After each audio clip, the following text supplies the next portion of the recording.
இன்றைக்கி ஒரு lunch and breakfast combo பார்க்கலாமா? வெள்ளை பூசணிக்காய் சாம்பார், அவரைக்காய் துவரம், அப்புறம் இட்லி. ஸ்நாக்ஸுக்கு வந்து பப்பாயா பேக் பண்ண போகிறேன். இன்றைக்கி அவரைக்காய் துவரம் வந்து வத்தப்பொடி போட்டு வைக்க போகிறேன். எப்போதுமே தேங்காய், ஜீரகம், வெள்ளை பூண்டு, பச்சை மிளகா போட்டு அரைச்சி தட்டுவேன்.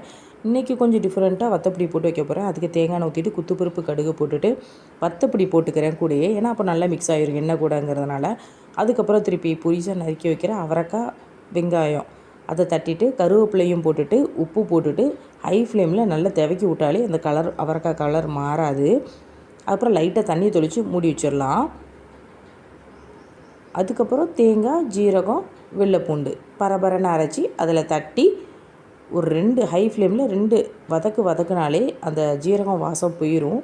அதுக்கப்புறம் நம்ம வந்து இறக்கி வச்சிடலாம். எப்போதுமே இந்த அவரைக்காய் துவரம் இதெல்லாம் வந்து ரொம்ப ஈஸி, டக்குன்னு வெந்துடும். அதேமாதிரி இன்றைக்கி வந்து வெள்ளை சாம்பார் தான் வைக்க போகிறேன். பருப்பு ஆல்ரெடி ஒரு சின்ன குக்கரில் விசில் போட்டு வச்சிட்டேன். கொஞ்சம் பிள்ளைங்களுக்கு எடுத்து வச்சிட்டேன். ஏன்னா காலையில் சாப்பாட்டுக்காவது இல்லாட்டி கொஞ்சம் குழம்பு காரமாக இருக்குதுன்னு சொன்னால் அந்த பருப்பு போட்டு விரைவி கொடுக்கலான்னு.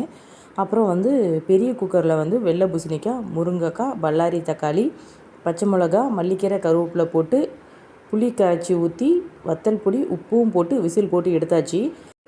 இப்போ இந்த பருப்பை கொட்டி தாளிச்சும் கொட்டி இறக்கிட்டோம்னா சாம்பார் வேலை முடிஞ்சுது. இப்போ இட்லி ஊற்றிடலாம். நான் மிக்சியில் தான் மாவு அரைப்பேன். எப்படி அரைக்கணுங்கிறத நான் இந்த வீடியோவோட டேக் பண்ணுறேன், நீங்கள் பார்த்துக்கோங்க. இப்போ வந்து வெயில் நேரம் ஸ்டார்ட் ஆகிட்டுங்கிறதுனால ஒரே நாளில் மாவு புளிச்சிருது. அதனால் ஒரு நாளைக்கு தேவையானதை மட்டும் தான் அரைச்சி வச்சுக்கிறேன். இட்லி தட்டில் ஆல்ரெடி எண்ணெய் தடவி வச்சுட்டேன். இட்லி சட்டியில் ஆவி வந்ததும் அதுக்கப்புறம் தட்டை வச்சு மாவு ஊற்றினா போதும். குக்கரை ஓப்பன் பண்ணியாச்சு. இப்போ வெள்ளை பூசணிக்காவும் முருங்கைக்காவும் அழகாக வெந்துருச்சு. இப்போ நான் ஆல்ரெடி அரைச்சி வச்சுருக்கிற சாம்பார் பொடியை அதில் கொட்டிட்டு பருப்பையும் கலந்துட்டேன். தாளித்து மட்டும் கொட்டிட்டு இறக்கிற வேண்டியதான். மல்லிக்கீரையும் கொஞ்சம் ஃப்ரெஷ்ஷாக பிச்சு போட்டாச்சு. இதுதான் வாசமே சாம்பாருக்கு. தாளிப்புக்கு தேங்காய் எண்ணெய் தான் ஊற்றுறேன். தேங்காய் எண்ணெய் ஊற்றிட்டு கடுகு, வெந்தயம், ஜீரகம், லாஸ்ட்டாக கருவேப்பிலை போட்டுட்டு அப்படியே மூடி வச்சிடலாம். உப்பு புளிப்பெல்லாம் பார்த்துக்கோங்க. இந்த டைம் அவங்க வந்து கொஞ்சம் ரைஸை கம்மி பண்ணுன்னாங்க. அதனால் கொஞ்சம் ஒரு கரண்டி ரைஸை கம்மி பண்ணிவிட்டு அவரைக்காய் ஒரு கரண்டி ஜாஸ்தி வச்சுருக்கேன்.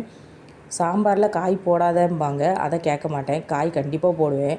காய் போடக்கூடாதுன்னா நான் ஏன் சாம்பார் காய் போட்டு வைக்கேன், வெறும் தண்ணியாக தான் வச்சுருவேனே.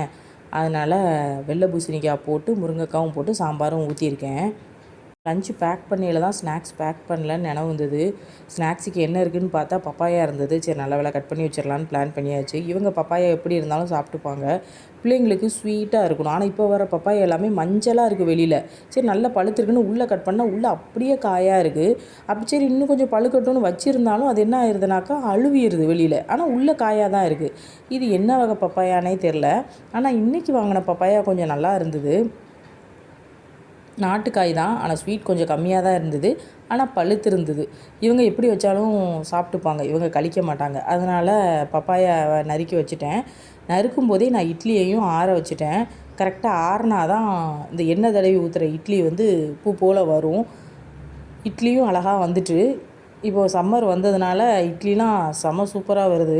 அழகாக புளிச்சிருது. கொஞ்சம் நேரம் ஊற வச்சாலே ஜம்முன்னு புளிச்சிருது. இப்போ சாம்பார் ஊற்றி அவங்களுக்கு சாப்பாடு கொடுத்தாச்சு. பப்பாயாவும் பேக் பண்ணியாச்சு. இன்றைய கிச்சன் வேலை இனிதே நிறைவுற்றது. பொறுமையாக வந்து என் வீடியோவை பார்த்ததுக்கு தேங்க்யூ. மறக்காமல் சேனலை சப்ஸ்கிரைப் பண்ணிக்கோங்க. இன்னொரு வீடியோவில் உங்களை மீட் பண்ணுறேன். தேங்க்யூ.